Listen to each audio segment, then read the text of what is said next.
তাজু ভাই খুব সহজ সরল একজন মানুষ। ছিল না ভালো ফোন, ছিল না ভালো মাইক্রোফোন। ১৫৯টা ভিডিও আপলোড করে দেশের মানুষের মন জয় করে ফেলেছে। সে কখনো ভাবতেও পারেনি যে দেশের মানুষ তাকে এরকমভাবে ভালোবাসবে, এরকমভাবে তাকে সাপোর্ট করবে। সত্যি বলতে কি যে সে ঠিকমতো কথা বলতে পারতো না।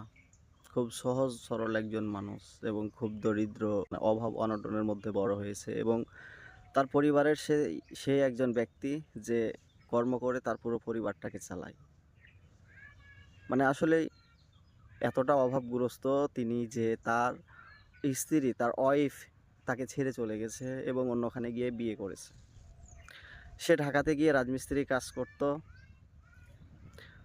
মানে তার সংসারটা কি বলবো? খুবই খারাপ লাগতেছে। মানে এতটা অভাবের ভিতরে ছিল, ঠিকমতো ৩ বেলা খেতেও পারত না।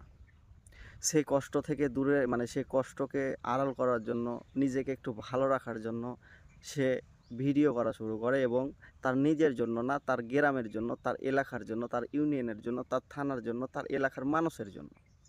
তার প্রত্যেকটা ভিডিওতে তার এলাকার যে অবস্থা সেগুলোই সে তুলে ধরেছে। আজ সে ১৫৯টা ভিডিও আপলোড করে ৫৮৩ অর্থাৎ ৫,৮৩,০০০ ফলোয়ার তাকে অনুসরণ করতেছে। তার ভিডিও মিলিয়ন মিলিয়ন যাইতেছে। সত্যি আল্লাহ কাকে কখন কোথায় নিয়ে যায় সেটা কেউ বলতে পারে না। তবে তাইজু ভাইয়ের জন্য অনেক অনেক দোয়া ও শুভকামনা ও ভালোবাসা, এবং দেশের মানুষ যেভাবে তাকে